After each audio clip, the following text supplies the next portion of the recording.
Hello students, आप सभी का स्वागत है प्रोफेसर की क्लास में।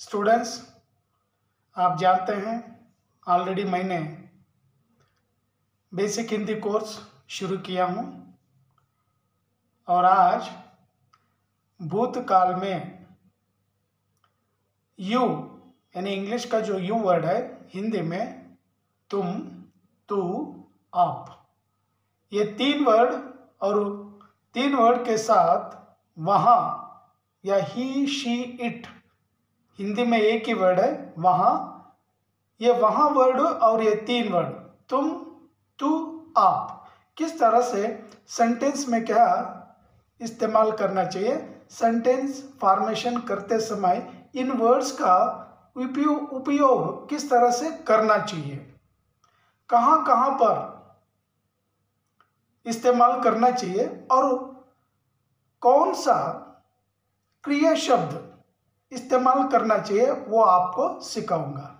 ऑलरेडी मैंने वर्तमान काल के सेंटेंस कंप्लीट कर चुका हूँ, पास्ट टेंस का शुरू किया हूँ और पास्ट टेंस शुरू होते ही फ्यूचर टेंस का शुरू करूँगा। स्टूडेंट्स, जो भी एसएसएलसी के बच्चे हैं या फर्स्ट पीयूसी के बच्चे हैं या हाई स्कूल के बच्चे क्यों ना हो या डिग्री के बच्चे क्यों ना हो, अगर आपको हिंदी सीखनी है,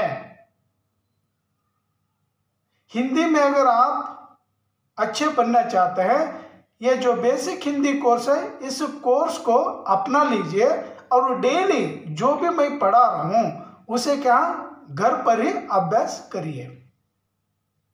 और मेरे चैनल पर जो भी नए स्टूडेंट है, चाहे स्कूल के क्यों ना हो, चाहे छोटे बच्चे क्यों ना, चाहे बड़े क्यों ना, बच्चों से लेकर बूढ़ों तक या बड़े लोगों तक कोई भी क्या हिंदी सीख सकते हैं और आसानी के साथ। या जो इजी तरीका है या आसान तरीका है उस तरीके से आपको सिखा रहा हूं। जो भी मेरे चैनल पर है नए स्टूडेंट्स है, सब्सक्राइब कर लीजिए और वीडियो को अंत तक देखिए, बीच में क्या ना छोड़िए, मेरे साथ बने रहिए क्योंकि आप आसानी के साथ हिंदी सीख सकते हैं। स्टूडेंट्स, ನಾನು already basic Hindi course start ಮಾಡಿದ್ದೀನಿ, ಆಲ್ರೆಡಿ ಒಂದು ಪ್ರೆಸೆಂಟ್ ಟೆನ್ಸ್ ಕಂಪ್ಲೀಟ್ ಮಾಡಿದ್ದೀನಿ, ಇವಾಗ ಪಾಸ್ಟ್ ಟೆನ್ಸ್ ಕೂಡ ಒಂದಾಗಿದೆ। ಇವತ್ತಿನ ಕ್ಲಾಸ 15ನೇ ಕ್ಲಾಸ, 15th ಕ್ಲಾಸ್ ಇದೆ। ಈ 15th ಕ್ಲಾಸಲ್ಲಿ ಪಾಸ್ಟ್ ಟೆನ್ಸ್ ಸೆಂಟೆನ್ಸಲ್ಲಿ ತುಮ್, ತೂ, ಆಪ್, ವಹಾ ಈ 4 ವರ್ಡ್ಗಳು ಹೇಗೆ ಯೂಸ್ ಮಾಡಬೇಕು, ಹೇಗೆ ಉಪಯೋಗ ಮಾಡಬೇಕು ಅಂತ ನಾನು ಕಲಿಸ್ಕೊಡ್ತಾ ಇದ್ದೀನಿ। ನೀವು ಹೈಸ್ಕೂಲ್ ಸ್ಟೂಡೆಂಟ್ಸ್ ಆಗಿರಿ, ಪ್ರೈಮರಿ ಸ್ಟೂಡೆಂಟ್ಸ್ ಆಗಿರಿ, ಕಾಲೇಜ್ ಸ್ಟೂಡೆಂಟ್ಸ್ ಆಗಿರಿ, ಯಾರೇ ಆಗಿರಿ, ಚಿಕ್ಕ ಮಕ್ಕಳು ಹಿಡ್ಕೊಂಡು ದೊಡ್ಡವ್ರ ತನಕ ಯಾರು ಬೇಕಾದರೂ ಹಿಂದಿ ಕಲಿಬೋದು। ಆಲ್ರೆಡಿ ನಾನು ನಿಮಗೆ ಎಷ್ಟೋ ಸಾರಿ ಹೇಳಿದ್ದೀನಿ, ಹಿಂದಿ ಮಹತ್ವ ತುಂಬ ಇದೆ ಅಂತ ಹೇಳಿದ್ದೀನಿ। ಸೊ ಹಿಂದಿ ಕಲ್ತ್ಕೊಳ್ಳಿ, ನಾವಂತೂ ಕನ್ನಡಿಗರಿದ್ದೇವೆ, ಕನ್ನಡ ನಮ್ಮ ಮದರ್ ಟಂಗು, ನಮಗೆ ಕನ್ನಡ ಬಂದ್ಬಿಡುತ್ತೆ। ಕನ್ನಡ ಜೊತೆಗೆ ಎಷ್ಟೊಂದು ಲ್ಯಾಂಗ್ವೇಜ್ ನಾವು ಕಲೀಲಿಕ್ಕೆ ಸಾಧ್ಯನೋ ಅಷ್ಟು ಲ್ಯಾಂಗ್ವೇಜ್ ನಾವು ಕಲಿಬೇಕು, ನಾಲೆಜ್ ಕೂಡ ತುಂಬ ಬಂದ್ಬಿಡುತ್ತೆ। ಸೊ ಸ್ಟೂಡೆಂಟ್ಸ್, ಇವತ್ತು ಪಾಸ್ಟ್ ಟೆನ್ಸಲ್ಲಿ ಈ 4 ವರ್ಡ್ ಹೇಗೆ ಯೂಸ್ ಮಾಡಬೇಕಂತ ಕಲಿಸ್ಕೊಡ್ತೀನಿ। ಬನ್ನಿ, ಇವಾಗ ಯಾರೆಲ್ಲ ಹೊಸಬರಿದ್ದೀರಾ ಸಬ್ಸ್ಕ್ರೈಬ್ ಆಗಿ, ವಿಡಿಯೋ ಲೈಕ್ ಮಾಡಿ, ನಿಮ್ಗೆ ಚೆನ್ನಾಗಿ ಅನಿಸಿದರೆ ನನ್ನನ್ನು ಫಾಲೋ ಮಾಡಿ। ಸೊ ಹಿಂದಿ ನಿಮಗೆ ತುಂಬ ಈಸಿ, ಸರಳ ರೂಪದಲ್ಲಿ ಕಲಿಸ್ಕೊಡ್ತೀನಿ, ತುಂಬ ಈಸಿಯಾಗಿದೆ, ಏನು ದೊಡ್ಡ ಅಂತ ಕಠಿಣ ಇಲ್ಲ, ಯಾವುದೇ ದೊಡ್ಡ ಸಮಸ್ಯೆ ಏನು ಬರೋಂಗಿಲ್ಲ, ತೋ ಈಸಿಯಾಗಿ ನೀವು ಕಲ್ತ್ಕೊಳ್ಬೋದು। ಸೊ ಸಬ್ಸ್ಕ್ರೈಬ್ ಆಗೋದನ್ನು ಮರಿಬೇಡಿ, ಹಾಗೆ ನನ್ನನ್ನು ಫಾಲೋ ಮಾಡಿ। ಬನ್ನಿ ಸ್ಟೂಡೆಂಟ್ಸ್, ಇವಾಗ ಬ್ಲ್ಯಾಕ್ ಬೋರ್ಡ್ ತೋರಿಸ್ತೀನಿ, ಬ್ಲ್ಯಾಕ್ ಬೋರ್ಡ್ ಮೇಲೆ ಸೆಂಟೆನ್ಸ್ ಫಾರ್ಮೇಷನ್ ಮಾಡಿ ನಾನು ನಿಮಗೆ ಕಲಿಸ್ತೀನಿ। ಸೊ ಈಸಿಯಾಗಿ ನೀವು ಕಲ್ತ್ಕೊಳ್ಬೋದು। आइए स्टूडेंट्स, ब्लैक बोर्ड दिखाऊंगा और ब्लैक बोर्ड पर सेंटेंस किस तरह से बनाना चाहिए, वाक्य रचना कैसी होती है, उस रचना को आपके सामने दिखाऊंगा और आप भी सरल रूप से क्या सीख सकते हैं। हाई स्कूल मಕ್ಕಳಾಗಲಿ, ಪ್ರೈಮರಿ ಮಕ್ಕಳಾಗಲಿ ಎಲ್ಲರೂ ನೀವು ಈಸಿಯಾಗಿ ಕಲ್ತ್ಕೊಳ್ತೀರಾ। ಸೊ ಬನ್ನಿ, ಇವಾಗ ನಾನು ಬ್ಲ್ಯಾಕ್ ಬೋರ್ಡ್ ತೋರಿಸ್ತೀನಿ। ಎಸ್ ಸ್ಟೂಡೆಂಟ್ಸ್, ಬ್ಲ್ಯಾಕ್ ಬೋರ್ಡ್ ನೋಡಿ, ಪಾಸ್ಟ್ ಟೆನ್ಸ್ ಹಿಂದಿಯಲ್ಲಿ ನಾವು ಕರಿತೀವಿ ಭೂತಕಾಲ, ಅಲ್ಲಿ ಆಲ್ರೆಡಿ ನಾನು ಬರೆದಿದ್ದೀನಿ। ಇವಾಗ ಪಾಸ್ಟ್ ಟೆನ್ಸ್ ಸೆಂಟೆನ್ಸಲ್ಲಿ ಆಪ್, ತುಮ್, ತೂ, ವಹಾ ಶಬ್ದೋं का ಪ್ರಯೋಗ ವಾಕ್ಯ में कैसे करें ಅಂದರೆ ಈ ವರ್ಡ್ಸ್ಗಳ ಪ್ರಯೋಗ ಹೇಗೆ ಮಾಡಬೇಕು ಅಂತ ನಾನು ಇಲ್ಲಿ ಕಲಿಸ್ಕೊಡ್ತಾ ಇದ್ದೀನಿ, ನೀಟಾಗಿ ನೋಡ್ಕೊಳ್ಳಿ. ಫಸ್ಟ್ ಇವಾಗ ಸಬ್ಜೆಕ್ಟ್ ವರ್ಡ್ ಆಪ್ ತೊಗೊಂಡ್ಬಿಟ್ಟು ಪಾಸ್ಟ್ ಇಂಡೆಫಿನಿಟ್ ಟೆನ್ಸಲ್ಲಿ ಸಬ್ಜೆಕ್ಟ್ ಜೊತೆ ಅಂದರೆ ಕರ್ತ ಯಾರು ಇರ್ತಾರೆ ಅವ್ರ ಜೊತೆ ನೇ ಅಕ್ಷರ ಯೂಸ್ ಮಾಡಬೇಕು. ಆಪ್ನೆ ಕಹಾನಿ ಪಡಿ, ಈ ಆಪ್ನೆ ನೇ ಯೂಸ್ ಮಾಡಿದ್ಮೇಲೆ ಇದು ಆಬ್ಜೆಕ್ಟ್ ವರ್ಡ್ ಏನಿರುತ್ತೆ ಈ ಆಬ್ಜೆಕ್ಟ್ ವರ್ಡಿಗೆ ಫೈಂಡ್ ಮಾಡಬೇಕು. ಸ್ಟಿಲ್ಲಿಂಗ್ ಇದ್ದರೆ ಸ್ಟಿಲ್ಲಿಂಗ್ ವರ್ಡ್ ಬರಿಬೇಕು, ಪುಲ್ಲಿಂಗ್ ಇದ್ದರೆ ಪುಲ್ಲಿಂಗ್ ವರ್ಡ್ ಬರಿಬೇಕು. ಇದು ಕಹಾನಿ ಸ್ಟಿಲ್ಲಿಂಗ್ ಇದೆ, ಹಾಗಾಗಿ ನಾನು ಇಲ್ಲಿ ಸ್ಟಿಲ್ಲಿಂಗು ವರ್ಡ್ ಬರ್ತೀನಿ. ಕ್ರಿಯಾ ಶಬ್ದ ಸ್ಟಿಲ್ಲಿಂಗ್ ಆಗಿ ಇರುತ್ತೆ, ಸ್ಟಿಲ್ಲಿಂಗಲ್ಲೇ ನಾವು ಬರಿಬೇಕು. ಆಪ್ನೆ ಕಹಾನಿ ಪಡಿ ಫಸ್ಟ್ ಪಾಸ್ಟ್ ಇಂಡೆಫಿನಿಟ್. ಪಾಸ್ಟ್ ಕಂಟಿನ್ಯೂಸಲ್ಲಿ ಆಪ್ ಕಹಾನಿ ಪಡ್ ರಹೆ ಥೆ, ಆಪು ಪ್ಲೂರಲ್ ವರ್ಡ್ ಇದೆ, ನಾವು ಪ್ಲೂರಲ್ಲೇ ತೊಗೊಳ್ತೀವಿ, ಸಿಂಗ್ಯುಲರಲ್ಲಿ ತೊಗೊಳ್ಳೋದಿಲ್ಲ. ಆಪ್ ಅಂದರೆ ರೆಸ್ಪೆಕ್ಟ್ ವರ್ಡ್ ಇದೆ. ಆಪ್ ಕಹಾನಿ ಪಡ್ ರಹೆ ಥೆ, ಆಪ್ ಕಹಾನಿ ಪಡ್ ಚುಕೆ ಥೆ, ಇದು ಪಾಸ್ಟ್ ಪರ್ಫೆಕ್ಟ್ ಟೆನ್ಸಲ್ಲಿ ತೊಗೊಂಡಿದ್ವಿ. ಆಪ್ ಕಹಾನಿ ಪಡೆ ಹೋಂಗೆ, ಇದು ಎಲ್ಲ ಆಪು ಪುಲ್ಲಿಂಗಲ್ಲಿ ನಾವು ತೊಗೊಳ್ತೀವಿ. ಸ್ಟಿಲ್ಲಿಂಗಲ್ಲಿ ತೊಗೊಂಡ್ರೆ ಅಂದರೆ ಯಾವುದೇ ಒಂದು ಲೇಡಿಗೆ ನಾವು ಹೇಳಬೇಕಂದ್ರೆ ಅಥವಾ ಲೇಡಿ ಮೇಲೆ ಸೆಂಟೆನ್ಸ್ ಮಾಡ್ತಾಯಿದ್ರೆ ಆಪ್ನೇ ಕಹಾನಿ ಪಡಿ ಆ್ಯಸ್ ಇಟ್ ಈಸ್ ಬಂದುಬಿಡುತ್ತೆ, ಇದರಲ್ಲಿ ಯಾವುದೇ ಚೇಂಜಸ್ ಇರಲ್ಲ. ಇಲ್ಲಿ ಮಾತ್ರ ಚೇಂಜ್ ಮಾಡಬೇಕು. ಆಪ್ ಕಹಾನಿ ಪಡ್ ರಹಿ ಥೀ, ಆಪ್ ಕಹಾನಿ ಪಡ್ ಚುಕಿ ಥೀ, ಆಪ್ ಕಹಾನಿ ಪಡಿ ಹೋಂಗಿ, ಹೋಂಗಿ. ಈ ಥರ ಸೆಂಟೆನ್ಸ್ ಫಾರ್ಮೇಷನು ಮಾಡಿಕೊಂಡು ಹೋಗಬೇಕು. ಇವಾಗ ಆಪ್ ನಾನು ಯೂಸ್ ಮಾಡಿದ್ದೀನಲ್ಲ, ಈ ಆಪ್ ತೆಗೆದುಬಿಟ್ಟು ಇದರಲ್ಲೇ ತುಮ್ ವರ್ಡ್ ತೊಗೊಳ್ಳಿ. ತುಮ್ ತೊಗೊಂಡ್ರು ಕೂಡ ಹಾಗೆ ತುಮ್ನೆ ಕಹಾನಿ ಪಡಿ.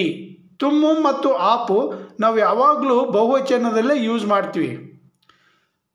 ತುಮ್ನೆ ಕಹಾನಿ ಪಡಿ, ತುಮ್ ಕಹಾನಿ ಪಡ್ ರಹೆ ಥೆ, ತುಮ್ ಕಹಾನಿ ಪಡ್ ಚುಕೆ ಥೆ, ತುಮ್ ಕಹಾನಿ ಪಢೆ ಹೋಂಗೆ.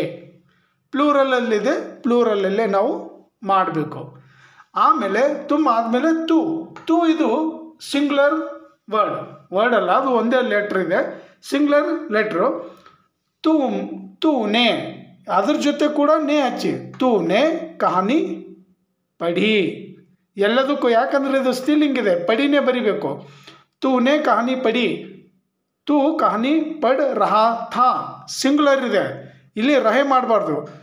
ತೂ ಕಹಾನಿ ಪಡ್ ರಹಾ ಥಾ, ತೂ ಕಹಾನಿ ಪಡ್ ಚುಕಾ ಥಾ, ತೂ ಕಹಾನಿ ಪಡಾ ಹೋಗಾ. ಇಷ್ಟೇ ಬರೆದ್ರೆ ಸಾಕು, ಈಸಿಯಾಗಿ ನಾವು ಸೆಂಟೆನ್ಸ್ ಫಾರ್ಮೇಷನು ಮಾಡ್ಕೊಂಡು ಹೋಗ್ತೀವಿ. ಇನ್ನೊಂದು ಫೋರ್ತ್ ವರ್ಡ್ ಇದೆ ವಹ. ಇದು ವಹ ಒಂದು ವೇಳೆ ಪಾಸ್ಟ್ ಟೆನ್ಸಲ್ಲಿ ನಾವು ಬರಿಬೇಕಂದ್ರೆ ವಹ ವರ್ಡ್ ಬದಲಿ ಉಸ್ನೆ ಅಂತ ಬರಿಬೇಕು. ವಹ ಅಂತ ಬರೆದ್ರೆ ನಮ್ಮ ಸೆಂಟೆನ್ಸು ರಾಂಗ್ ಆಗುತ್ತೆ.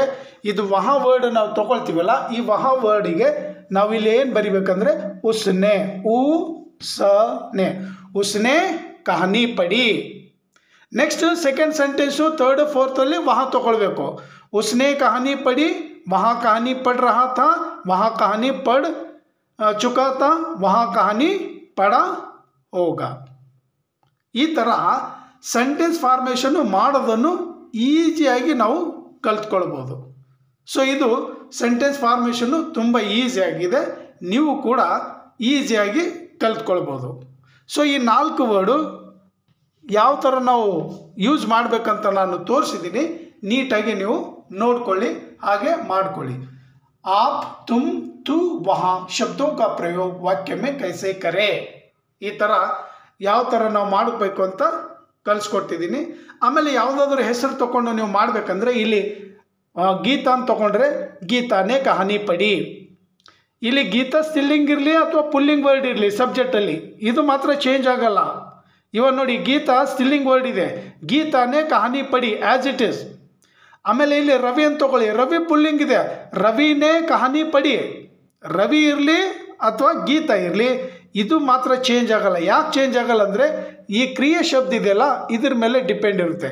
ಈ ಆಬ್ಜೆಕ್ಟ್ ವರ್ಡು ಇದು ಕರ್ಮ ಶಬ್ದ, ಸ್ಟಿಲ್ಲಿಂಗ್ ಇದ್ದರೆ ನಾವು ಸ್ಟಿಲ್ಲಿಂಗ್ ಬರಿಬೇಕು, ಪುಲ್ಲಿಂಗ್ ಇದ್ದರೆ ಪುಲ್ಲಿಂಗು ಕ್ರಿಯಾ ಶಬ್ದ ಬರಿಬೇಕು. ಸೊ ಇಷ್ಟು ಮಾತ್ರ ನೆನಪಿಟ್ಕೊಂಡ್ರೆ ತುಂಬ ಈಸಿ ಆಗುತ್ತೆ ನಿಮಗೆ ಸೆಂಟೆನ್ಸ್ ಮಾಡೋದ್ರಲ್ಲಿ. ಸ್ಟೂಡೆಂಟ್ಸ್, ಇಲ್ಲಿಗೆ ಈ ವಿಡಿಯೋ ಮುಗಿಸ್ತೀನಿ, ಲಾಂಗ್ ಮಾಡೋದೇನು ಬೇಡ. ಸೊ ನೆಕ್ಸ್ಟ್ ಕ್ಲಾಸಲ್ಲಿ ಇನ್ನೊಂದು ಟಾಪಿಕ್ಕು ಅಂದರೆ फ्यूचर टेंस अली हेगे सेंटेंस ಮಾಡಬೇಕು ಕಲಿಸ್ಕೊಡ್ತೀನಿ. नेक्स्ट अगले वीडियो में अगली क्लास में आप लोगों को फ्यूचर टेंस में किस तरह से सेंटेंस बनाना चाहिए या वाक्य रचना होती है वो आपको सिखाऊंगा. Thank you students. जय हिंद, जय कर्नाटका, वंदे मातरम.